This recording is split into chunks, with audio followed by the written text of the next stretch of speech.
지금 현재 부동산 시장이 굉장히 양극화되어 가기도 하고요. 그리고 이제 보는 시각에 따라서 부동산이 오르는 것처럼 보일 수도 있고 떨어지고 경기가 안 좋은 것처럼 보일 수도 있는 것 같습니다. 그래서 많은 분들이 어떠한 전문가들은 부동산의 가격이 회복을 하고 앞으로 많은 상승이 있을 거라고 얘기를 하고요. 또 다른 전문가들 같은 경우에는 부동산의 가격이 더욱더 하락할 것이다. 이렇게 다른 시각에서 보고 있는 거죠. 최근에 이제 있었던 사례를 하나 제가 좀 말씀을 드리면, 임성배 TV 보동과 덴데크 최근에 이제 있었던 사례를 하나 제가 좀 말씀을 드리면, 이제 고분양가의 부동산 청약 물량들이 계속 분양을 하고 있습니다. 누가 봐도 분양가가 높다고 생각하는 물량들이 계속 분양이 나오고 있는데요. 이러한 수도권의 부동산 청약 경쟁률이 상당히 높게 나오고 있다는 거예요. 이런 것을 보면서 앞으로 청약 경쟁률이 부동산의 가격을 또 알 수 있는 지표가 되기도 하기 때문에 부동산의 가격이 많이 오를 수 있다고 얘기하시는 분들도 있는 것 같습니다. 또 다른 측면에서 본다면 미분양 물량들이 발생을 하고 있어요. 서울의 고분양으로 분양을 했던 미분양 물량이 무려 72가구가 나온 사례도 있었습니다. 이러한 사례들을 보면 서울의 아파트 물량마저도 미분양이 나오는 것은 아무래도 부동산의 가격이 계속해서 떨어질 수 있는 여지가 있고 앞으로 시장 상황이 안 좋아질 수도 있다는 그런 생각을 할 수도 있게 돼요. 이러한 부분들을 봤을 때 많이 부동산의 가격이 오를지 내릴지 이제 보는 시각에 따라서 많이 달라질 수 있다고 생각을 합니다. 그리고 여전히 저도 오랜 시간 동안 부동산을 했지만 많이 어려운 것이 이 부동산의 시장이라고 생각을 합니다. 이제 고분양가에 완판이 된 사례들, 최근에 있었던 사례들을 보면은 검단 신도시 아파트 청약 물량들이 굉장히 선방을 했어요. 그리고 그 후에 이제 청약을 대기하고 있는 물량들 같은 경우에는 아주 높은 고분양가로 이제 물량을 쏟아낼 걸로 예상이 되고 있습니다. 최근에 이제 검단 이편한 세상 웰카운티 그리고 롯데캐슬 넥스티엘 이 아파트 청약이 있었는데요. 롯데캐슬 넥스티엘 같은 경우에는 평균 청약 경쟁률이 111대 1 그리고 최고 경쟁률은 271대 1의 경쟁을 기록했다고 합니다.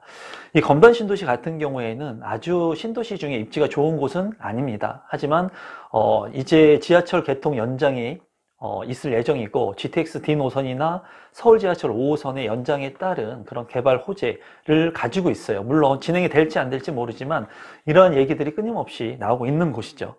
그렇기 때문에 많은 사람들이 관심을 갖고 최근에 분양을 했던 검단 이편한 세상 웰카운티나 롯데 넥스티엘 같은 경우에는 초역세권의 입지였기 때문에 추후에 초역세권이 되게 된다면 가격의 상승이 많이 있을 거라고 많은 청약 대기 수요자들이 생각을 했던 걸로 이제 예상이 됩니다. 그래서 많은 청약 경쟁률을 이렇게 발생을 시켰고 추후에 분양을 하는 물량 같은 경우에도 높은 분양 가격을 책정하면서 이제 분양 시장에 들어오고 있습니다. 최근에 또 개봉의 호반 서밋이 있었는데요. 이 개봉의 호반 서밋 같은 경우에 72가구가 되는 무순위 자녀 세대가 나왔어요. 그런데도 불구하고 어제 이제 청약이 있었고 경쟁률이 나왔는데요. 경쟁률 같은 경우에 49제곱미터가 이제 한 세대 있었습니다. 144명이 이제 지원을 해서 경쟁률이 144대 1이 나왔고요. 몇 개만 한번 살펴보면은 5구 A타입 같은 경우에 7세대가 있었는데 52대 1. 물론 고분양가에 따른 얘기가 많이 나왔던 그런 물량입니다. 그런데도 불구하고 52대 1의 경쟁이 나왔고 84 A타입 같은 경우에 20세대가 있었는데 9.8대 1의 경쟁을 기록을 했습니다. 상당히 높은 분양가라고 이제 예상이 됐고 많은 분들이 이제 너무나 매력 없는 가격이다라고 얘기를 했었죠. 그래서 대규모의 무더기, 무순위 줍줍, 무순위 자녀 세대가 나왔는데도 불구하고 어쨌거나 모든 타입이 마감을 했습니다. 물론 무순위 청약이기 때문에 청약 통장을 쓰지 않고 그리고 청약금이 없고 리스크가 없기 때문에 그냥 재미삼아서 청약을 하신 분들도 아마 있을 거라고 생각이 듭니다. 중요한 것은 이제 계약률이고 사후에 이제 무순위 청약 2차가 몇 개가 나오는지를 보게 되면은 이제 계약률을 알 수가 있겠죠.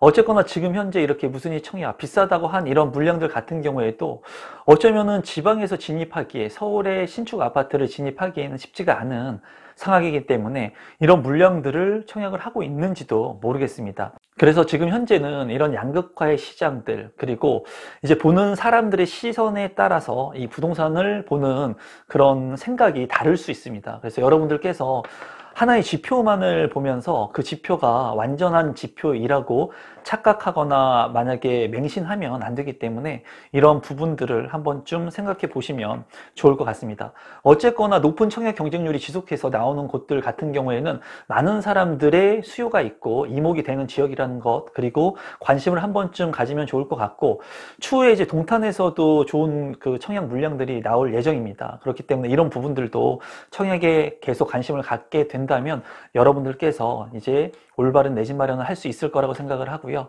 그래서 지금과 같은 경우에 이렇게 양극화된 물량들이 많이 나오고 있고, 그리고 실제로 핵심적인 지역의 청약 물량들 같은 경우에 잘 선별을 해서 청약을 할 필요가 있다고 보여집니다. 어떠한 물량들 같은 경우에는 청약을 하는 것보다 금매를 사는 것이 훨씬 저렴한 시장이 형성이 되고도 있어요. 그래서 청약에 있어서 여러분들께서 공부를 하고 이제 집중하실 필요가 있는 시기라고 보여집니다. 11월 달에 제가 오프라인 강의와 온라인 강의를 진행할 예정입니다. 청약 관련된 강의를 진행하려고 하는데 유튜브 구독자분들한테 3만원 할인 쿠폰을 제공해 드려요.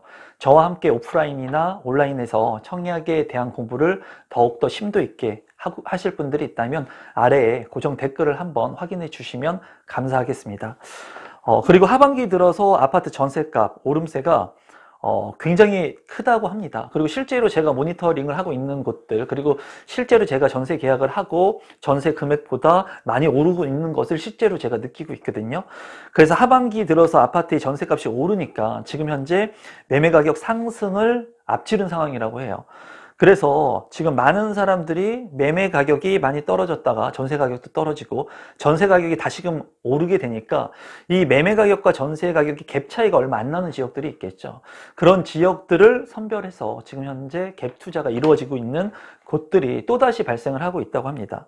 1억 정도의 갭 투자를 할 수 있는 지역들, 뭐 김포라든가 그리고 뭐 화성이라든가 이런 지역들의 갭 투자가 이제 발생을 하고 있는데, 이제 하나의 데이터를 좀 통해서 말씀을 한번 드려본다면 17일 부동산 빅데이터 업체 아실에 따르면 최근 3개월간 수도권에서 갭 투자 거래가 가장 많았던 지역은 시군구 기준으로 경기도 화성시가 45건이었고요. 수원시 영통구가 41건, 그리고 연수구 송도동 같은 경우에 22건, 그리고 경기도 김포시 장기동 같은 경우에도 15건으로 이제 집계가 됐다고 해요. 아무래도 투자자의 관점에서 보거나 내가 소액을 들여가지고 투자를 하기 위해서는 이제 조금 들어갈 수 있는 그런 투자처들이 어딘가 좀 심도 있게 봐야 되는데, 그러한 곳 중에 하나가 이제 청약이 될 수가 있고요. 청약 같은 경우에는 10%의 계약금만 내고 중도금 대출을 받고 잔금을 치르는 데까지 3년이라는 시간이 걸리기 때문에 소액으로 투자를 할 수가 있습니다. 그리고 지금 같은 경우에는 전매 제한이 풀린 곳들도 많이 있기 때문에 비규제 지역 중에 이러한 곳들을 통해 가지고 이제 수익을 낼 수 있는 구간을 만들 수가 있고, 그리고 갭 투자 같은 경우에도 전세 가격이 많이 오르면서 매매 가격이 떨어지기 때문에 이렇게 조금 소액을 투자할 수 있는 곳들 같은 경우에는 지금 일부 투자를 하려고 하는 분들이 이제 움직이고 있는 것으로 보여져요. 이런 것들을 보면서, 이런 지표들을 보면서 내가 따라갈 필요는 없습니다. 항상 내가 누군가를 따라갔을 때, 그리고 남들과 똑같이 생각을 하고 행동했을 때 리스크가 많았고 수익이 작았습니다. 그래서 여러분들께서 지금 현재 많이 이렇게 혼돈이 있는 부동산 시장이긴 하지만 꾸준하게 시장을 모니터링 하시고, 그리고 주변의 상황들, 그리고 임장을 통해 가지고 지금 부동산의 시장이 어떤지 한 번쯤 체크해 보실 필요가 있고, 지금 현재 규제가 많이 완화되고 있는 시점이기 때문에 부동산에 대해서 더욱더 관심을 가질 필요가 있습니다. 저 역시도 청약의 시간이라고 하는 책을 썼지만은 그때 당시에 많은 사람들이 청약에 관심을 많이 가졌습니다. 그렇기 때문에 당첨되기가 쉽지가 않았어요. 관심을 많이 갖기 때문에 가격은 많이 올라갔지만 당첨되기가 쉽지 않았다는 거예요. 하지만 지금 같은 경우에는 많은 사람들이 그래도 관심이 덜한 시점, 그리고 부정적인 시각도 공존하고 있는 시점이기에 어쩌면은 추첨제를 통해서 당첨될 수도 있고요. 그리고 내가 잘 포트폴리오 전략들을 구사하게 된다면 아파트 청약을 통해서도 내 집 마련을 할 수 있는 충분한 시간이라고 생각이 듭니다. 하단에 있는 고정 댓글 확인하시고 제가 강의 진행하는 거 많은 참여 부탁드리겠습니다. 오늘 영상은 이것으로 마무리 짓도록 하겠습니다. 고맙습니다.